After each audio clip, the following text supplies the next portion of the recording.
Fellow citizens and residents, good evening. I address you this evening in my formal capacity as leader of the opposition in St. Kitts-Nevis. Our small nation has, over the past several days, been rocked by media reports that an Iranian businessman was questioned by Canadian border agents whilst holding a diplomatic passport issued by the government of St. Kitts-Nevis. The media reports revealed some alarming information. 1. The Iranian national stated that he paid US $1 million for the diplomatic passport of this country. 2. The Iranian national could not otherwise have entered Canada visa-free were it not for a St. Kitts-Nevis passport. 3. The Iranian national claimed to Canadian Border Patrol agents that he was entering Canada for meetings with the Canadian Prime Minister for and on behalf of the government and people of St. Kitts-Nevis. 4. The claims by the Iranian national of a meeting with the Canadian Prime Minister were categorically false. This occurrence in Canada led to immediate concerns there as to the safety and security of that country's borders. As a consequence, the media reports confirmed that the Canadian authorities made urgent representations to the government of St. Kitts-Nevis, raising serious concerns about not just this, but other incidents involving St. Kitts-Nevis passport holders entering or seeking to enter Canada using a visa-free status currently granted by that country to nationals of St. Kitts-Nevis. The immediate reaction from some quarters in St. Kitts-Nevis connected to the government was to deny the authenticity of the media reports and declare them a hoax. However, we the people of this country learnt that the media reports were far from being a hoax and indeed were very true and very serious. The Honourable Patrice Nisbet, in his capacity as Minister of Foreign Affairs, was compelled under increasing print and social media pressure to make a statement in Parliament addressing this issue. The statement of Minister Nisbet has, to my mind, created more questions than answers. He identified the Iranian gentleman and confirmed that this Iranian national had been granted diplomatic status by the cabinet of St. Kitts-Nevis, led by Prime Minister Dr. Denzil Douglas. Minister Nisbet also confirmed that the Iranian national was made a special envoy for St. Kitts-Nevis to Turkey and Azerbaijan. The statement of Minister Nisbet on such a fundamental issue as to our nation's citizenship and diplomatic status concealed far more than it revealed. We are all aware that on or about the 30th of July 2013, Prime Minister Douglas suddenly declared that nationals of Iran and Afghanistan were no longer to be permitted to apply for St. Kitts-Nevis passport through the Economic Citizenship Program. At the time, the Prime Minister said nothing more than his government was reorganizing the program. Not a word was uttered to the nation that this action was prompted by the direct intervention of Canadian authorities and the threat that this Iranian national in possession of a St. Kitts-Nevis diplomatic passport could jeopardize the visa-free access to Canada currently enjoyed by Kittitians and Nevisians. Indeed, when regard is had to the parliamentary statement of Minister Nisbet, our people are still left bereft of any real answers to this international spectacle. Minister Nisbet failed and/or refused to speak to the issue of the alleged US $1 million paid for the diplomatic passport. I can confirm that under the applicable laws of St. Kitts-Nevis and under international norms, diplomatic passports are not for sale. The question then of who received this alleged US $1 million in exchange for bestowing diplomatic status upon this Iranian national is a matter of heated speculation which demands a sensible response. Minister Nisbet failed and/or refused to advise the citizenry of this country why this Iranian national, whom Minister Nisbet states was an envoy to Azerbaijan and Turkey, would enter Canada and indicate to Canadian authorities that he had meetings with the Canadian Prime Minister for and on behalf of the people of St. Kitts-Nevis. What business did this Iranian national have in Canada, and on whose behalf? Canada, as we know, is thousands of miles away from Turkey and Azerbaijan. Minister Nisbet failed and/or refused to address the nation as to the reasons why an Iranian national would be selected by the cabinet of St. Kitts-Nevis to act as a special envoy to Turkey and Azerbaijan. As we are well aware, Turkey and Iran do not enjoy the best of relations, and even now find themselves on opposite sides in the Syria conflict. In fact, in 2012, a Pew survey showed that 26% of Turks viewed Iran favorably, compared to 55% which viewed it unfavorably. 54% of Turks oppose Iranian acquisition of nuclear weapons. 46% consider nuclear-armed Iran to be a threat. According to a 2013 BBC World Service poll, 17% of Turks view Iran's influence positively, whereas a whopping 57% express a negative view towards Iran. In the case of Azerbaijan, we are aware that it has recently increased its trade, commercial, and other linkages with Israel, Iran's mortal enemy, including just last year a US $1.6 billion defense deal. Why then would an Iranian national be chosen as St. Kitts-Nevis' envoy to countries with unfavorable views towards Iran and/or strong ties to Israel is beyond the reasonable contemplation of many. Minister Nisbet also failed and/or refused to alert the public that the recent changes in our economic citizenship program were prompted not, as Prime Minister Douglas claimed, by a routine reorganization, but by serious diplomatic pressure from our friend and ally Canada. Lastly, and most importantly, Minister Nisbet failed and/or refused to advise the nation whether this Iranian national still held diplomatic status of St. Kitts-Nevis or whether such status had been revoked.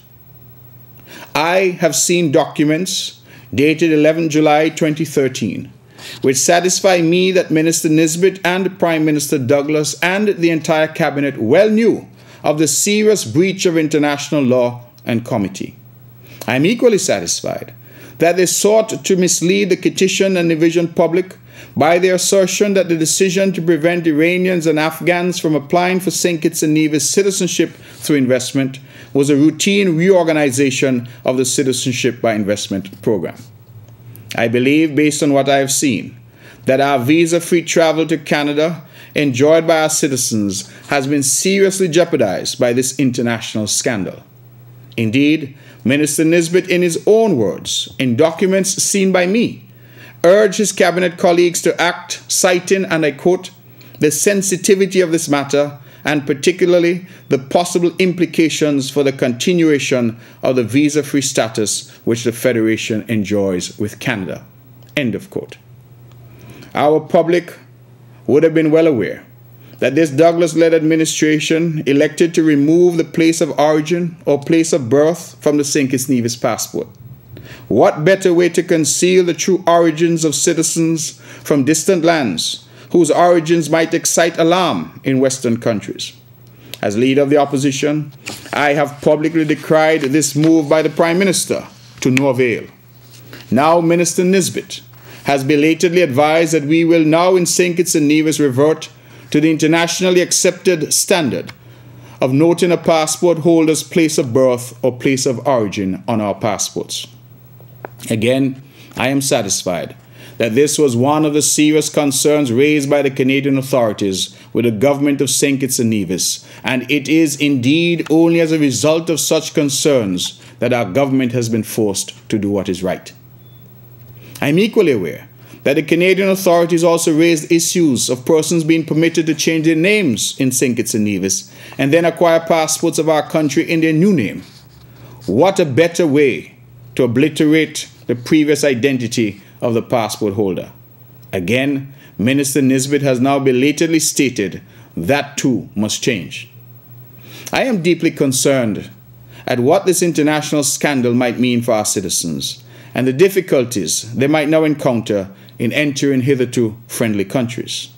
I am even more deeply concerned that our government appears only able to respond and to do what is right when external forces compel it to do so. As leader of the opposition, I have repeatedly stated the opposition's support for the Citizenship by Investment program. Our country is not alone in offering such a program. Even countries as great as the United States of America and Canada itself offer some variant of such a program. While the program itself is acceptable, the crass commercialization of the St.Kitts-Nevis passport that we have witnessed in recent years has become a matter of national concern. Our Prime Minister, for his part, has steadfastly refused to provide any information to our people as to the numbers of passports issued or the countries from whence applicants are being drawn. The Economic Citizenship Program has suddenly emerged as the biggest business in St. Kitts, with well-known friends and associates of the ruling regime enjoying the lion's share of that business.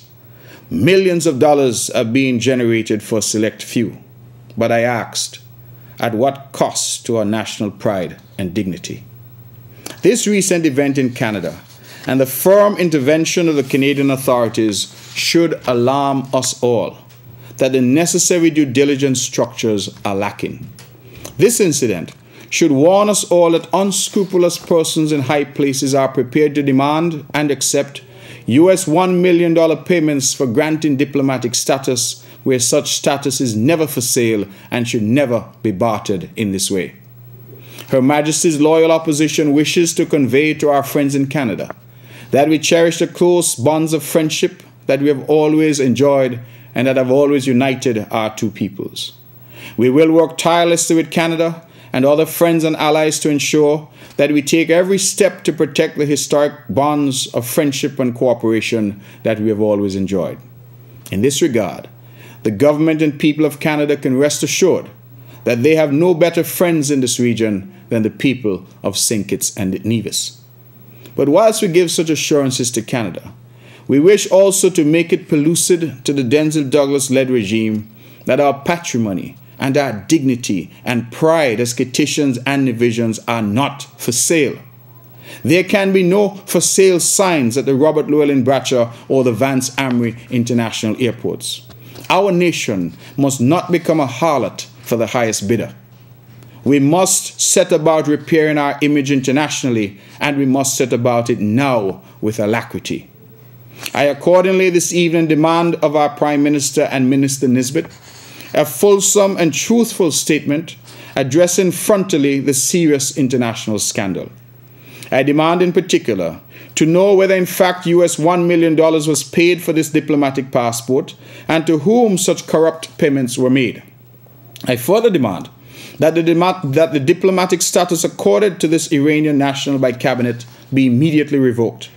We must embark on an immediate and wide-ranging investigation as to how this Iranian national procured a diplomatic passport of this country, and parties complicit in this nefarious scheme must be asked to resign their positions within this government with immediate effect. I further demand that all non-nationals who have been accorded diplomatic status by St. Kitts-Nevis be disclosed, together with the basis for the grant of such status. Our young nation finds itself now at a crossroad. We either stand up now for what is right and the pride and dignity of our people, or we run the risk of continuing down a slippery slope to oblivion. The scant regard being shown for the reputation and international standing of our country by our Prime Minister and his cabinet, and the over-exuberance to make millions at all cost, have brought our beloved nation to its knees. This cannot and must not be allowed to continue. I end this address by asking for God's continued mercies upon us and upon our country. Now more than ever, in these perilous times, we seek His guidance and direction, lest we perish as a people. May God bless you, and may He continue to bless our beloved nation of St. Kitts and Nevis. Thank you.